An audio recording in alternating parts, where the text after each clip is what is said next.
यात्रीगण कृपया ध्यान दें, ट्रेन के छत पर इस तरह का जालीनुमा आकृति क्यों दिया जाता है? 110 वोल्ट का पंखा या बल्ब ट्रेन में ही क्यों लगवाया जाता है?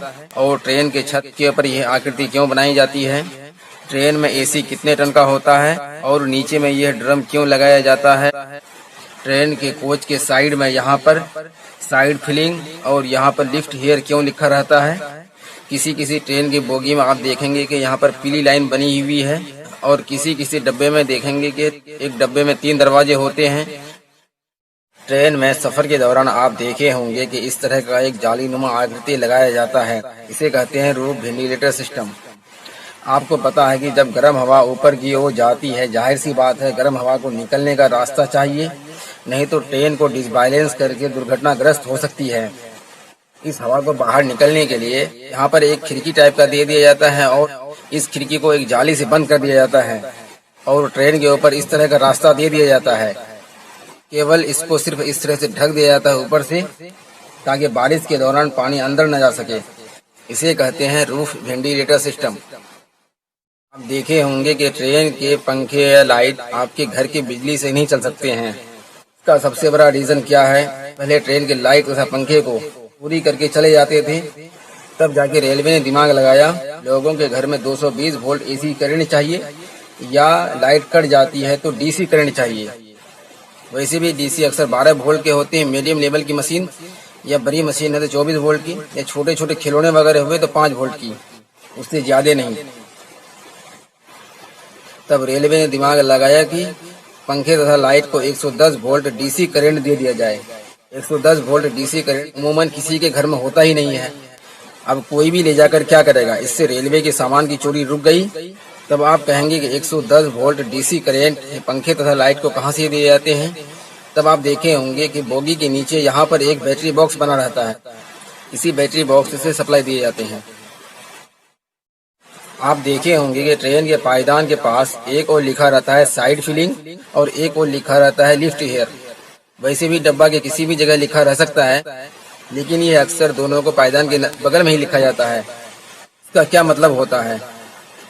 पहले समझ लेते हैं लिफ्ट हियर। लिफ्ट का मतलब होता है उठाना, हेयर मैंने यहाँ से, यानी यहाँ से उठाया जाता है। ट्रेन जब मेंटेनेंस के लिए जाती है तो उसको अगर उठाने की जरूरत पड़ती है तो कहाँ से उठाएगा? मानते कहीं दूसरी जगह फंसा देने से उसका इंस्ट्रूमेंट टूट जाएगा, इसलिए यहाँ लिख दिया जाता है यहीं पर अपना किरण फंसाना है और यहीं से आपको तोलना है। यहाँ ऊपर करने की जगह को इंडिकेट करने के लिए लिख दिया जाता है लिफ्ट हियर, ताकि आपको उठाने की जरूरत पड़े तो यहीं से उठाइए आप। अब साइड फिलिंग का मतलब समझ लेते हैं। साइड का मतलब होता है तरफ और फिलिंग का होता है भरना, यानी पानी को यहाँ से भरने के लिए एक पाइप दिया रहता है और इसी पाइप की मदद से यहाँ पर जो टैंकी होता है उस टैंकी में पानी भरा जाता है। पानी को भरने की व्यवस्था छोटे छोटे रेलवे स्टेशन पर नहीं होते हैं, ये अक्सर बड़े बड़े रेलवे स्टेशन पर ही होते हैं।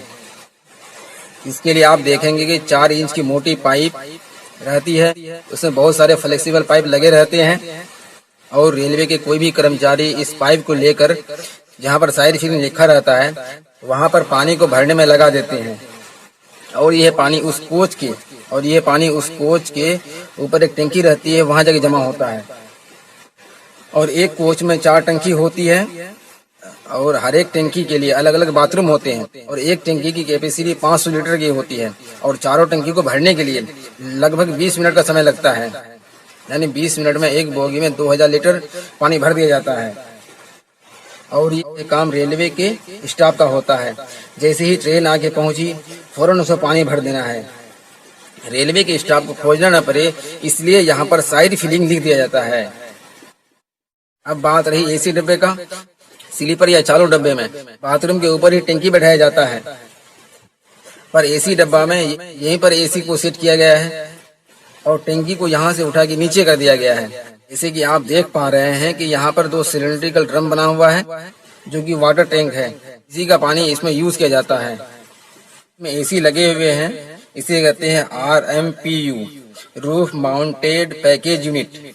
एक बोगी में 2 यूनिट एसी लगते हैं, एक यूनिट यहाँ सेटिंग किया गया है, दूसरा यूनिट यहाँ सेटिंग किया जाता है और हर एक एसी की क्षमता 7 टन की होती है और इसमें 2 एसी लगाए जाते हैं।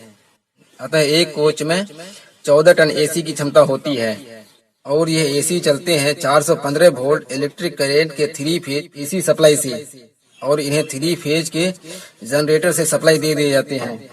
नीले रंग के आईसीएफ कोच में बिजली बनाने के लिए उसके नीचे में यहाँ पर एक अल्टरनेटर लगा दिया जाता था, जिससे ट्रेन की स्पीड कम हो जाती थी। इसलिए नए जमाने के एलएचबी कोच में इसको हटाकर एक जनरेटर कार को दे दिया जाता है, जिसे एक्स्ट्रा में जोड़ दिया जाता है।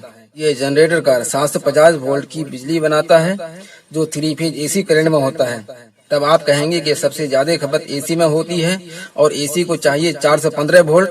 तब आपको पता होना चाहिए कि करंट को जब सप्लाई दे दिया जाता है तो कुछ वोल्टेज लॉस होता है, इसलिए 750 वोल्ट ये जनरेटर कार बनाता है, ताकि एसी कोच तक पहुंचते पहुंचते 415 वोल्ट मिल जाए।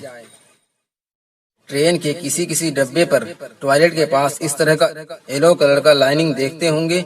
ये लाइन जनरल डब्बा को दर्शाता है। और एक चीज, जनरल डब्बे में 3 दरवाजे होते हैं, दो साइड में और एक बीच में।